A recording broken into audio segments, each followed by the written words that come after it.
Buenas tardes. Después de una paradita veraniega, regresamos otra vez a estos encuentros geniales con bodegueros en Mantequerías Bravo, en nuestra tienda. Cuando nos reunimos con ellos ya es maravilloso, y encima es para celebrar un aniversario como el de José Pariente, de 25 años, y para celebrar que encima lo hacen en la cresta de la ola del super éxito de los blancos, pues nos apetece todavía más. Le doy la bienvenida a Martina Prieto Pariente. Muchas gracias por acompañarnos esta tarde. Felicidades por ese aniversario. Muchas gracias. Martina es directora técnica de la bodega que fundó su madre, a pesar del nombre de José Pariente. Nos va a explicar ahora después por qué se llama así. Lo cierto es que fue una mujer quien fundó la bodega hace 25 años y vamos a aprender un poquito de la historia. Vamos a aprender también que José Pariente no es solo verdejo, tiene muchas otras etiquetas muy interesantes también, y una forma de elaboración que, a pesar de esa frescura que tiene la uva verdejo, nos va a llamar la atención. Es mucho más trabajoso, más concienzudo a lo mejor, que un simple vino blanco fresco y con poca elaboración, que es la idea que tenemos a lo mejor en un vino de rueda fresco y unos precios que no son los de otros vinos tintos, ¿no?, que estamos acostumbrados. Eso es. Bueno, eres la tercera generación dedicada al vino, aunque eres en realidad la segunda en José Pariente. ¿Por qué se llama la bodega José Pariente entonces? Bueno, pues a ver, José Pariente era mi abuelo materno, el padre de mi madre. Entonces fue un enamorado siempre de la viña. Él fue viticultor y bueno, elaboraba un vino, que eso sí que era un vino real de garaje, porque lo hacía en el garaje de su casa. Y era un vino como se hacía antiguamente los vinos en rueda, que eran los vinos rancios, que se llamaban, que eran en barricas pues de 2.000 litros, de 1.000 litros, y el vino se mantenía en crianza pues 1, 2, 3 años hasta que tampoco los embotellaba, los vendía en garrafas de 16 litros en el bar que tenía, el Bar España, que estaba en Rueda. Antiguamente la carretera, bueno, no había autovía, con lo cual la general pasaba por Rueda. Todo el que iba para La Coruña o bajaba para Madrid paraba por allí. Y era un punto de encuentro bastante conocido, donde paraba todo tipo de gente. Y de hecho había, en la época que era complicado, mucha tertulia política de todos los colores y opiniones. Y bueno, y era un sitio donde la gente paraba bastante. Entonces él, como decía, era un enamorado de la viña, tenía su viñedo de 4,32 hectáreas. Y mi madre, bueno, pues siempre atraída por esa viticultura, decidió estudiar primero químicas, porque entonces no existía la carrera de enología. Fuera de España sí, pero en España no existía. Entonces, bueno, ella estudió químicas y después de estudiar químicas, lo que sí que hizo fue el máster de viticultura que se sigue haciendo en la Universidad Politécnica de Madrid. Y bueno, pues empezó a asesorar alguna bodega. Ella era funcionaria porque sacó su plaza en la estación enológica de Castilla y León, donde se analizaban todos los alcoholes, vino y demás que salían de la comunidad. Y en el 97 se lanza a elaborar un vino, un proyecto con el viñedo de mi abuelo. Y ese mismo año mi abuelo fallece, sin llegar a ver el resultado, repentinamente, porque además era joven. Y bueno, y decidió ponerle, lógicamente, José Pariente a la bodega y al primer vino que elaboró, el Añada 98, que fue pues el José Pariente Verdejo Joven. Sí. Del proyecto inicial, o de lo que Victoria pensó que quería que fuera José Pariente en el futuro, ¿qué queda 25 años después? Pues hombre, a ver, el 90% está, porque al final era un proyecto. En ese momento sí que era muy personal, ahora más que personal es familiar, porque la bodega sigue siendo 100% familiar. Ahora estamos al cargo mi hermano y yo. Mi hermano es más la parte, bueno, pues toda la dirección de negocio, digamos, y yo la parte técnica de viticultura y bodega, con lo cual es un 50% entre los dos. Y sobre todo la intención de qué quería de ese verdejo joven, que es joven por la categorización del Consejo Regulador como vino que no tiene una crianza que pueda categorizarse pues como un fermentado en barrica u otro tipo de vinos, pero ya siempre pensó en un vino gastronómico, en un vino con estructura, en un vino con carácter, y salir un poco del vino de la ligereza del vino joven. Y entonces eso queda al 90%. ¿Es esa la clave del éxito de José Pariente? Porque está en pues una sí, situación casi insuperable, ¿no? A ver, al final nuestro objetivo principal ha sido siempre la gastronomía. Cuando digo la gastronomía no es exclusivamente restaurantes, pero es el hecho de que es un vino que no es exclusivamente para ponme un vinito, sino que son vinos que, bueno, luego cuando los catemos veremos un poco el porqué, pero que son vinos donde buscamos una estructura, una complejidad y sobre todo una diferenciación respecto al resto, siempre partiendo de que es verdejo 100%. Con tu incorporación, hace unos años ya, imagino que aportas un punto de vista, una visión diferente. Nos has dicho que queda de aquel proyecto inicial. ¿Hacia dónde vas tú como directora técnica de la bodega? Bueno, a ver, al final yo empiezo en la bodega en el 2009 y es verdad que desde el 2009 hasta el 2017 estamos mi madre y yo. Mi madre como dirección y yo pues al principio pues oír, ver y callar, ¿no? Hacer de todo. Pero bueno, que es importante también hacer de todo para luego poder gestionar pues partiendo de la base de los tiempos, que es una cosa muy básica, pero los tiempos son imprescindibles en todo.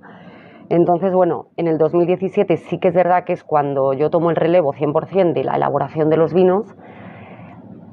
Siempre, eso sí, sigo contando con la opinión de mi madre en los momentos clave, porque para los ensamblajes y demás la experiencia que tiene ella es irreemplazable, porque son muchos años, no solo en José Pariente, sino previamente con otro tipo de elaboraciones que hizo, pero bueno, sobre todo para mí es el trabajar cada vez más esa parte de diferenciación, y sobre todo de zonificación de suelos. De ahí es donde han surgido otros vinos a raíz del verdejo joven, pero por un tema sobre todo de darle valor al viñedo, y al viñedo antiguo, al viñedo que esté en zonas excepcionales y con suelos excepcionales.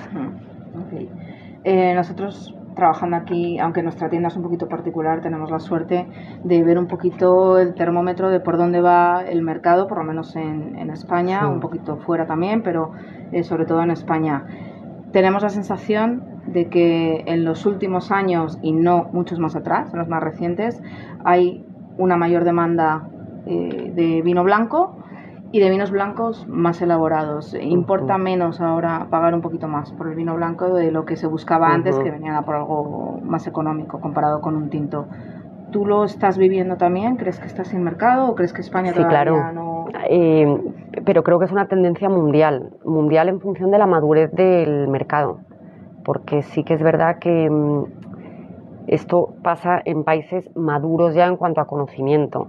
Sorprende a mí cuando empecé también, pues como decía, formándome y demás, los primeros años hice bastante exportación, que es interesante porque viajas, conoces y demás, y a mí me sorprendía los países nórdicos el volumen de vino blanco que beben respecto al tinto, que climatológicamente podemos pensar que beben más... más lo otro. Sí, por temperaturas y demás. Todo lo contrario, pero es que es un mercado súper maduro en cuanto a conocimiento. Lo mismo pasa en Suiza, en Alemania, en Estados Unidos. Sin embargo, países que se inician en el consumo de vino, como puede ser recientemente países asiáticos o algunos países latinoamericanos, siempre tienden a empezar por el consumo de tintos. Y esto pasaba aquí pues hace 20 años, 25. Con ese conocimiento, con esa madurez y también que ello conlleva a elaboraciones un poco más, tampoco es sofisticado, porque no es buscar nada, pero sí con más crianza, pues como decía, con más cuidado del viñedo, con pues salir un poco de lo que es un vino fresco exclusivamente, que el único atributo sea fresco, pues cada vez el consumidor además tiene donde más elegir, con lo cual es como un ciclo, es como que una cosa retroalimenta a la otra. El mercado en España busca algo diferente ya, en vino blanco, y hemos notado también que el mercado internacional busca verdejo. En los blancos, cuando viene y quiere un blanco, pregunta por un verdejo. Sobre todo el mundo anglosajón, a lo mejor. ¿Notáis también esa demanda, ese aumento de demanda o todavía no? Sí, bueno, al final es una uva que se ha ido haciendo su sitio. Es verdad que los vinos blancos españoles empiezan a sonar un poco, pues hace 15 años, principalmente con Albariño y Verdejo. Son las dos variedades que han destacado mayoritariamente, uno por calidad y dos porque el volumen hace que pueda llegar a un público significativo como para que haya demanda, porque es verdad que luego hay variedades muy interesantes que son maravillosas, pero que no consigues llegar a un público realmente amplio como para que tenga una demanda, un mercado, como para que se hable. Sí que es verdad que a raíz de Albariño Verdejo pues hay otras variedades, Godello, que están empezando a llamar la atención y que cada vez hay más elaboraciones. Pero sí, claro, de Verdejo hay más demanda. Te paso a una pregunta de profesional a personal, de todas las etiquetas que se elaboran en José Pariente, de las que vamos a hablar ahora, que seguro que algunos no conocíais, ¿cuál es tu favorito? Esto es como lo de los hijos, ¿eh? A ver, para mí, cada uno tiene sus virtudes y sobre todo sus momentos, porque para mí lo más importante es que cada vino tiene su momento y que esto es como los restaurantes. Por mucho que uno sea el favorito, si uno va todos los días al mismo restaurante, acaba aborreciendo. Pero sí que es verdad que tengo predilección por los vinos que están elaborados con viñedo viejo, por lo que significa para la zona, por lo que significa en cuanto a historia y por el cuidado especial que hay que tener. Y luego porque generalmente esos viñedos van destinados a vinos con crianza. Por lo tanto, en este momento, entre, digamos, de estos vinos, yo me quedaría con el fermentado en barrica. Luego nos lo explicas bien. Sí. A ver por qué. Una pregunta, me la tengo que leer esta, porque hay mucho dato aquí. ¿Elaboráis vino en barrica de roble francés? Sí.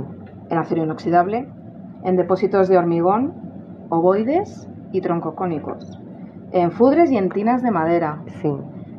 Llama la atención ese nivel de elaboración, tanto proceso y tanta diversificación dentro de la elaboración en un vino que estamos acostumbrados a que nos resulte fresco.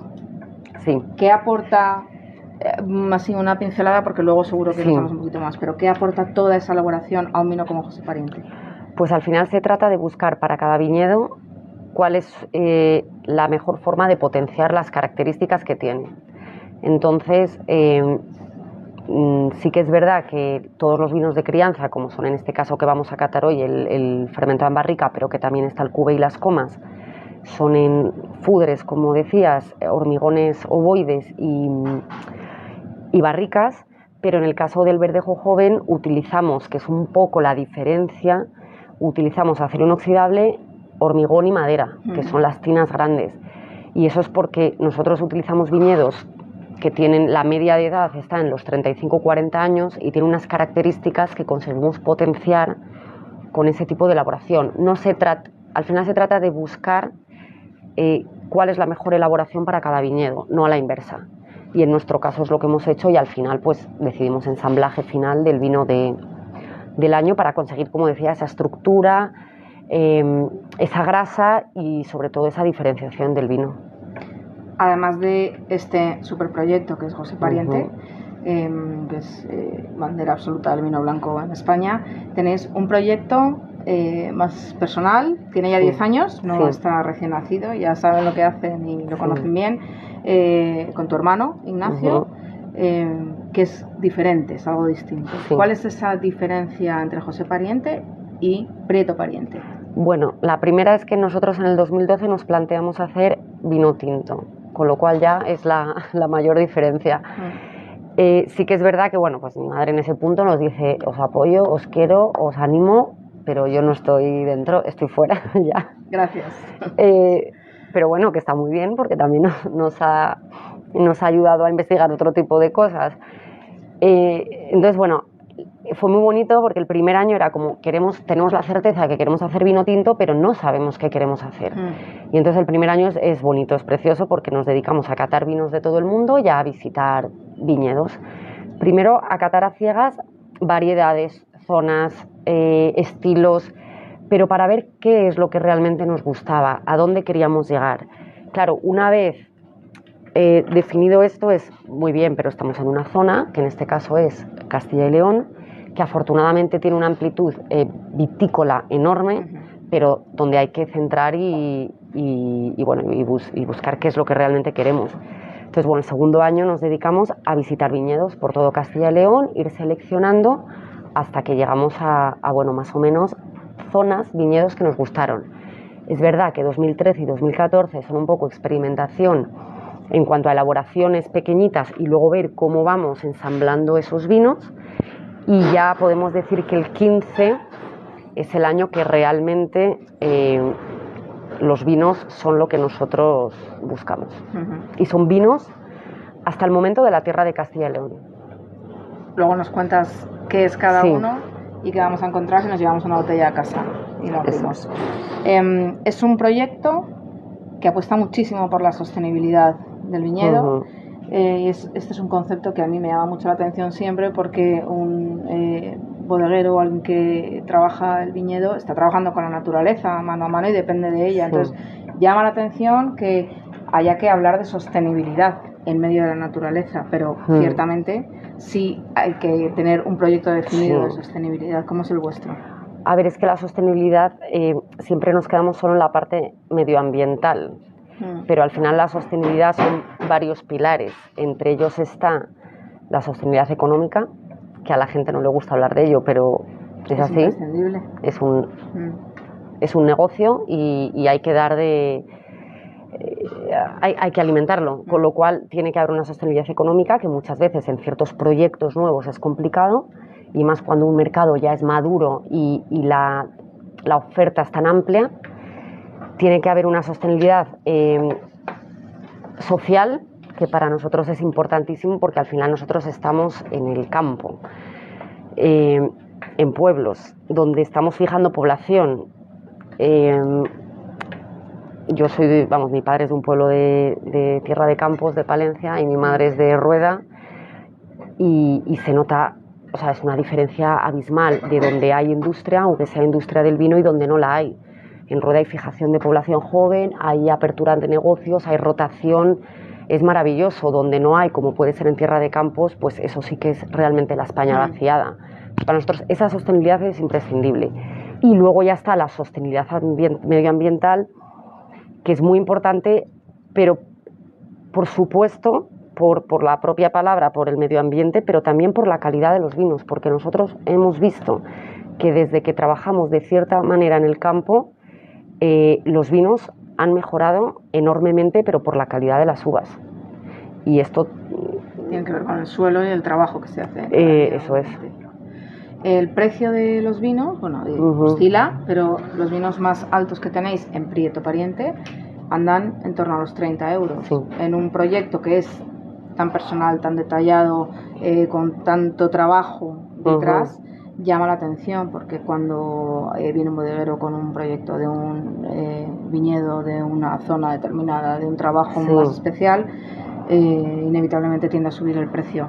El objetivo de ese precio razonable, para nosotros por lo menos, es darlo a conocer, o es que es factible, es posible esa sostenibilidad económica que tú dices manteniendo esos precios.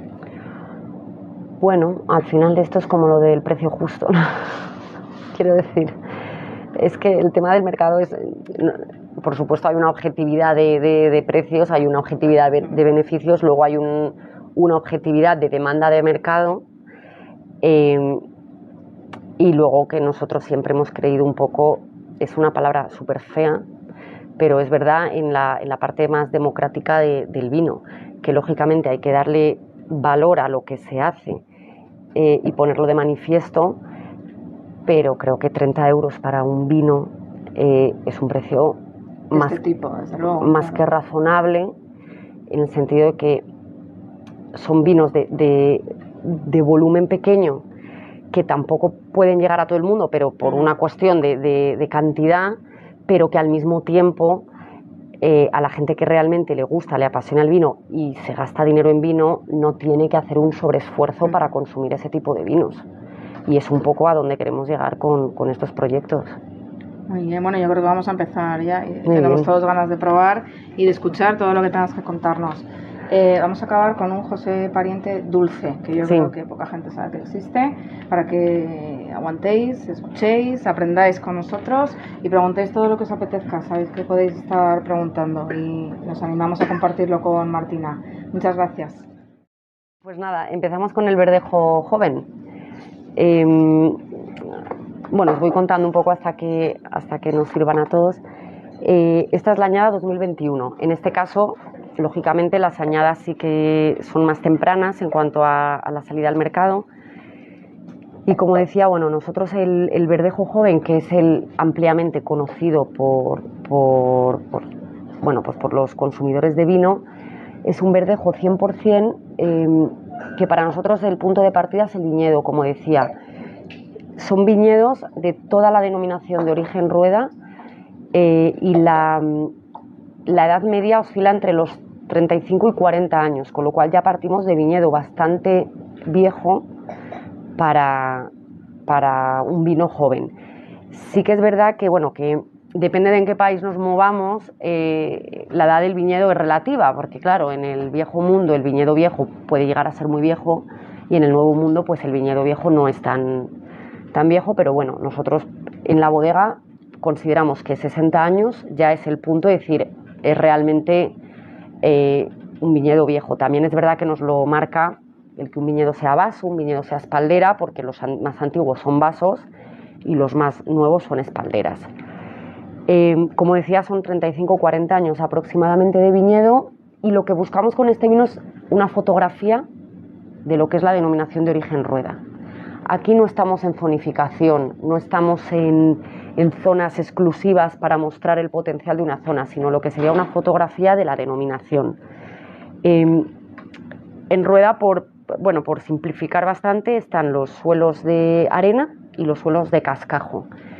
Los suelos de cascajo son los suelos de piedra, de piedras gordas, que de hecho parecen de origen fluvial, aunque nadie tiene muy claro de dónde viene.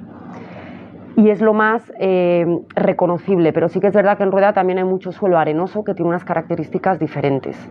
Al final las características del suelo, bueno, pues las aportan muchos factores, pero entre ellos, y muy importante, es cómo cogen el calor, cómo captan el calor esos suelos, porque la planta va a madurar antes o después con unas características o con otras en función de la temperatura del suelo, y la retención del agua, por supuesto, por simplificar, pero creo que es bastante representativo. Entonces nosotros aquí utilizamos ambos, tanto cascajo como arenas.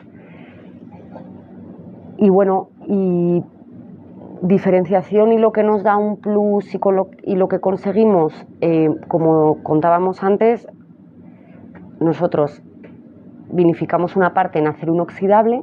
El acero inoxidable lo que nos ayuda es a buscar la parte más primaria del vino, más aromática. Luego, en torno a un 60%, un 20% lo hacemos en tinas de madera, son tinas que tienen hacen 10.000 litros, se utilizan año tras año, con lo cual el aporte de madera no es apreciable en el vino. Digamos que el objetivo final no es que el que está bebiendo el vino diga, uy, este vino tiene madera, no, es aportarle complejidad y estructura. Al final la madera tiene unas propiedades que estructuran al vino y que lo hacen más longevo también. Y luego el otro 20% lo hacemos en inoxidable. El inoxidable es en hormigón. El hormigón es una cosa que incorporamos en el 2016 en la bodega, y vemos cómo elaborando ciertos viñedos en esos depósitos, que también son de 10.000 litros, nos ayudan a sacar toda la parte más mineral de la variedad y más balsámica, que digamos que es la parte más clásica de la variedad, porque bueno, pues nos gustan los anisados, el punto eucalipto, el punto más herbario, digamos, de la variedad más que frutal. ¿Qué nos ayuda la combinación final de estos dos tipos de viñedo y a la vez tres tipos de elaboración? Complejidad, diferenciación, que el vino sea redondo, que el vino sea largo, que sobre todo sea persistente, que para nosotros es muy importante. Y como decía, huir de los vinos rápidos, que el vino sea persistente y sobre todo que tenga memoria.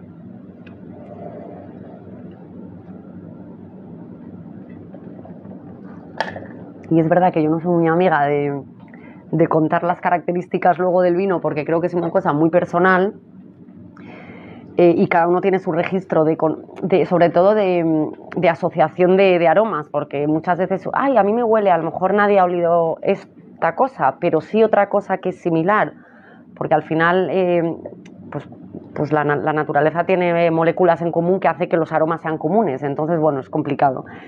Pero sí que es verdad que nosotros buscamos la parte más cítrica de la variedad, la fruta más cítrica, y al mismo tiempo, como decía, desarrollar toda esa parte de anisados, de balsámicos, muy característica de los vinos clásicos de la variedad Verdejo. ¿Qué características comunes tiene esa variedad Verdejo para que nosotros podamos reconocer en pinceladas esa variedad en una copa de vino que nos den? Nosotros digamos, esto es un Verdejo. A ver, lo primero, la variedad Verdejo tiene un amargor súper característico en boca, que es lo que hace que bien tratado ese amargor, porque el problema del amargor es que el amargor puede ser agradable, pero rápidamente pasar a algo desagradable. Entonces, ese amargor final que queda es de haber vendimiado en un punto óptimo de maduración, porque cuando es un poco más temprano, ese amargor es un poco desagradable, se queda muy presente en la boca.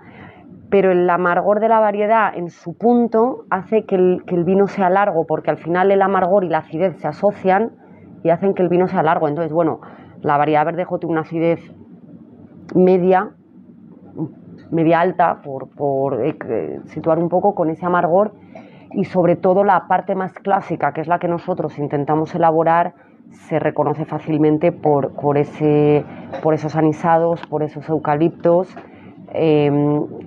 por ese un poco tomillo monte bajo mezclado con los cítricos.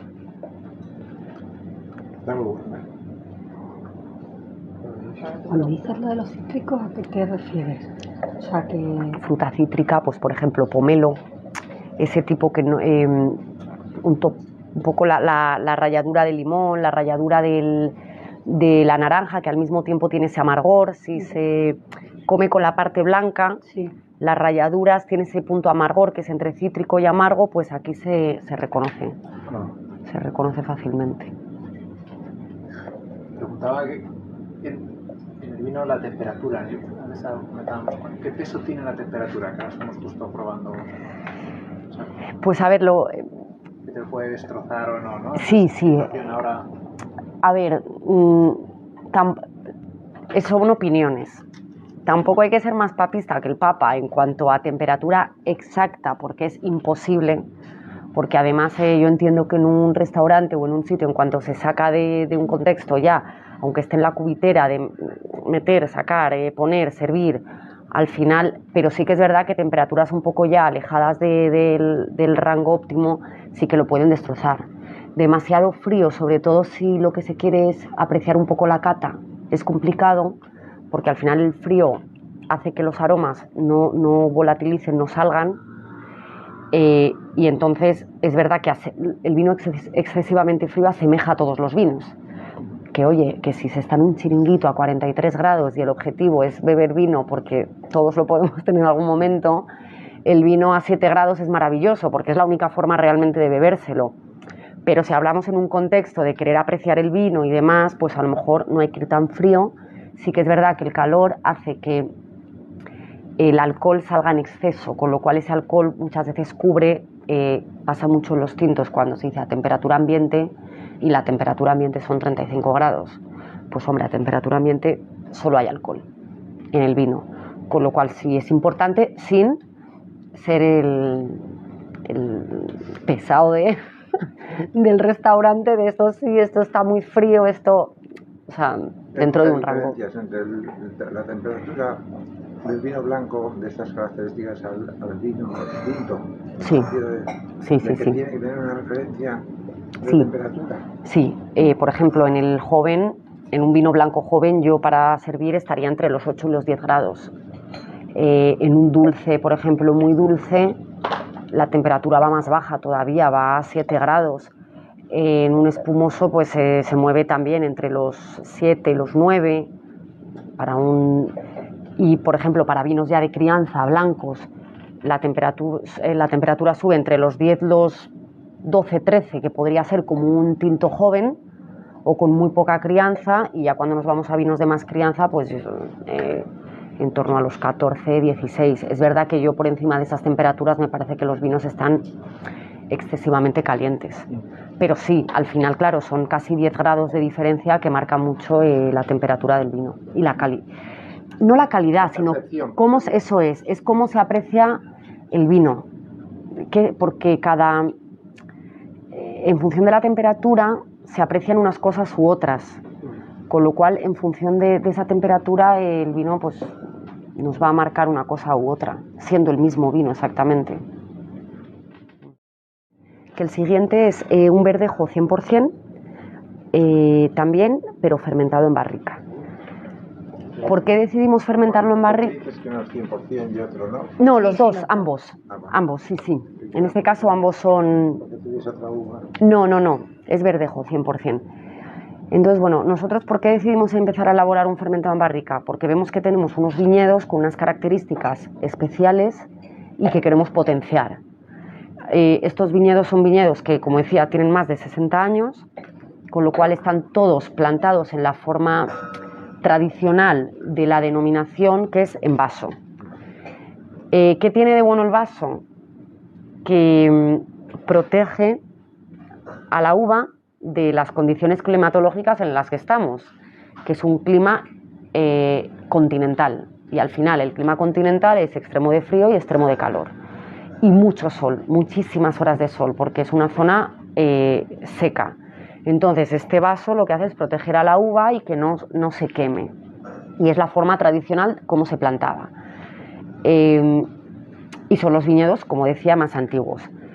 Entonces, bueno, aquí sí que utilizamos aproximadamente un 50% de viñedo que está en arenas y un 50% de viñedo que está en canto.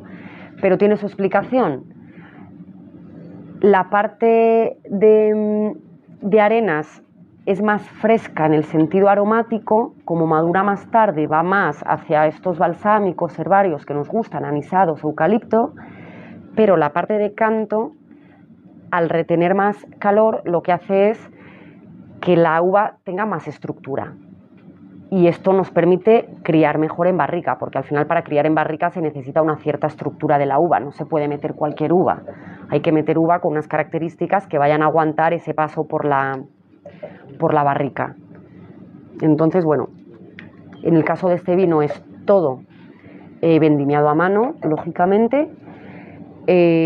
Para nosotros son importantes las maceraciones previas a la prensa, que esto es más común en tintos para la extracción de color, pero nosotros lo hacemos para la extracción de aromática, porque al final una parte mayoritaria de los aromas de la uva están en la piel. Si según llega a bodega se prensa, estamos retirando toda esa parte, con lo cual nosotros hacemos una maceración previa y luego ya, después de prensa, fermentamos en barrica. Es roble francés, excepto una mínima parte que es austriaco, pero porque es una tonelería que nos encanta, que trata la madera muy muy bien. Es todo roble y sí que trabajamos con 500 litros y 228. 500 es más respetuoso con el vino porque al final la proporción de vino-madera es menor, madera-vino es menor, y las 228 son típicas de Borgoña, que se llama borgoñona. Sí que mantenemos una parte aún de la de 228 porque nos da un poco la columna vertebral de lo que va a ser el vino. Al final el vino tiene que tener una columna vertebral con una estructura donde se vaya a sostener el resto de cosas, la acidez, los aromas, el dulzor, el poco azúcar residual que tenga después de la fermentación. Entonces, bueno, pues a nosotros esto nos ayuda a hacer la columna vertebral, porque con esto buscamos un vino de crianza, de guarda, longevo. Y lo mantenemos una vez fermentado, lo mantenemos criado pues hasta la próxima vendimia, unos 11 meses de vendimia a vendimia. ¿Cuánto? tiempo? Este está unos 4 o 5 meses sobre Elías también. Vale, y el otro Sí. 11. Sí, pero ambos sobre Elías, sí. Que la Elías es una cosa esta que se habla mucho, pero bueno, que al final es verdad que digamos que es el resto de los restos de fermentación, la levadura muerta que queda después de fermentación más otro tipo de compuestos que quedan, digamos, como un zumo turbio de naranja. Pues el vino, una vez fermentado, está así, y el trabajar la lía aporta estructura, aporta cremosidad al vino y además protege al vino de una oxidación rápida. Y como nosotros, uno de los objetivos con este vino es que sean vinos de crianza en botella, pues es lo que... Te iba a preguntar, ¿qué vida óptima dais a este vino? Pues a ver, para no pillarme los dedos, 6-7 años, perfecto. Nosotros este año, con la celebración del 25 aniversario, hemos abierto el 2008, un 2008, y estaba muy bueno. ¿Este cuál es? Este es el 20. Y el 2008 estaba, pero muy, muy bueno. ¿Con qué maridamos un vino como este? Depende de la evolución. Ahora, en el punto en el que está, pescados con salsas, carnes blancas, arroces un poco más de sabor intenso, sí, perfectamente. Bueno, y luego sería pues el origen de Prieto Pariente, que es un tinto, esto es obvio, y como decía, pues es un proyecto que iniciamos en el 2012 mi hermano y yo, y que finalmente, después de tantas pruebas y tantas vinificaciones y elaboraciones que hicimos desde el Bierzo, Tierras de León, Ribera, Toro, todas las arribes del Duero hicimos vinificaciones, todo lo que es zona vitícola de Castilla y León lo probamos. Fue precioso, pero llega un momento que hay que fijar el tiro porque todo es imposible. Y bueno, y al final nos hemos quedado con 3 tintos. Uno es Confines de Prieto Pariente, Los Confines, que es un vino de Gredos, de la Sierra de Gredos, pero Ávila, porque claro, para que sea vino de la tierra tiene que estar dentro de la comunidad de Ávila. Y bueno, es una garnacha 100% y lo llamamos Los Confines porque ir a coger muestras desde nuestra bodega hasta allí es ir a los confines del mundo, porque se pierde todo el día. De todos los tintos que se podían hacer en Castilla y León, sí, porque además no son tantos kilómetros, pero una vez que te metes en sierra, mira, hemos vendimiado, hoy es miércoles, ¿no? Pues lo hemos vendimiado el lunes, el domingo y el lunes, lo de Gredos, y aquello es otro... porque la logística es complicada, claro, es otro tipo de logística, pero la verdad que es una maravilla, ¿eh? Es una maravilla. Y de ahí nos hemos quedado con Los Confines, que es una garnacha 100%. Y luego tenemos la provincia de Prieto Pariente y el origen, que digamos se podría decir que es un poco hermano pequeño, hermano mayor. La provincia es hermano pequeño, este es hermano mayor. Y bueno, la provincia es un 50% de garnacha tempranillo. Y aquí, ¿qué es lo que tenemos hoy? Que es el origen de Prieto Pariente. Lo llamamos el origen porque es un poco el vino que cuando iniciamos el proyecto teníamos en mente sí o sí. Y bueno, este vino para mí es especial porque cuando iniciamos el proyecto, una zona un poco denostada y por la que poca gente apuesta es Cigales. Cigales se ha quedado como el clarete de Cigales, viñedo más joven, donde se producen cantidades mucho más grandes para rosados muy económicos, pero es que hay un viñedo viejo maravilloso y aquello es para... Eso entra dentro de la sostenibilidad, de mantener el patrimonio vitícola que tenemos. Y en este caso nosotros lo que hemos hecho ha sido recuperar mucho viñedo, que yo lo entiendo, que al precio que se paga un viticultor llega un momento que dice, mira, descepo y vuelvo a plantar con rendimientos mucho más altos, porque al final él no elabora vino y necesita vivir. Eso es, necesita vivir de algo. Entonces, en nuestro caso lo que hicimos fue mantener esos viñedos y nos sorprendió una barbaridad las elaboraciones por la elegancia, por la sutileza que tienen estos viñedos. Son tempranillos, pues uno es de 1904, el otro es de 1924, 1936, tenemos varios. Y y en este vino representa un 95% del vino. Y el otro 5% son garnachas de Pedrosa del Rey, que digamos sería denominación de origen toro, pero provincia de Valladolid. Y lo que hacemos un poco con la garnacha, que es una variedad un poco más abierta, por decirlo de alguna manera, la Tempranillo es más estructurada, más cerrada, más seria, un poco más castellana, si se puede decir de alguna manera, y la Tempranillo nos ayuda a aliviar un poco el vino y a hacerlo un poco más abierto y más amable. Y entonces es el origen de este vino. Alguien que no ha probado nunca este vino y que decide llevárselo a casa a probarlo, abrir una botella y descubrirlo, ¿qué va a encontrar? ¿Tú qué dirías que va a encontrar antes de que abra y pruebe el vino? Pues a ver, por un lado a mí me parece que tiene la elegancia y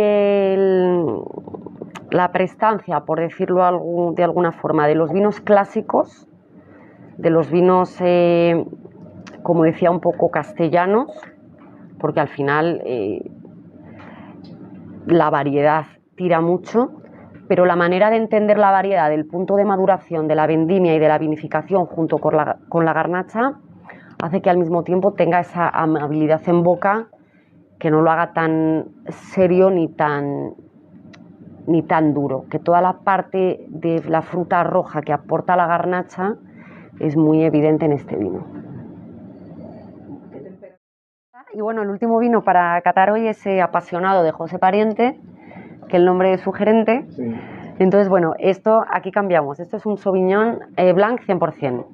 La Sauvignon Blanc es una uva que no es autóctona, evidentemente, de Rueda, pero que ya llegó hace unos 40 y pico años a la denominación de la mano de un asesor francés que tenía Marqués de Riscal cuando llegó a la denominación de origen Rueda, que fue la época de la expansión de la Sauvignon Blanc por todo el mundo, porque es verdad que tiene una capacidad de adaptación a diferentes suelos y climas muy buena. Entonces, bueno, nosotros en la bodega sí que elaboramos un Sauvignon Blanc joven, digamos un vino seco, pero tenemos una viña que está más al sur de la denominación, en Segovia, que hay una parte que pertenece a la de Orrueda, que está a mayor altitud. Entonces veíamos que esta viña siempre maduraba mucho más tarde, pero mucho más tarde, que incluso había veces que no llegaba a madurar para hacer un vino seco, el vino seco que queríamos. Entonces, por la acidez, porque mantenía una acidez tan alta, entonces cuando dijimos, pues a lo mejor es un vino que hay que aprovechar la acidez que tiene para darle una elaboración diferente. Y empezamos por la viticultura. Adaptamos lógicamente el viñedo a lo que queríamos conseguir, que era un vino sobremaduro, donde la concentración de azúcar sea muy grande porque se puede dejar en viñedo, pero sin pasificar.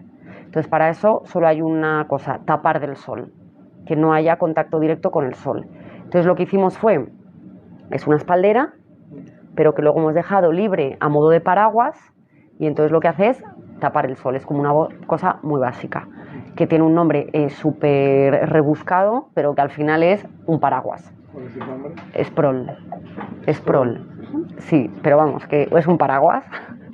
Entonces, ¿qué hacemos? Sobremadurar en campo, pero tapando toda esa parte de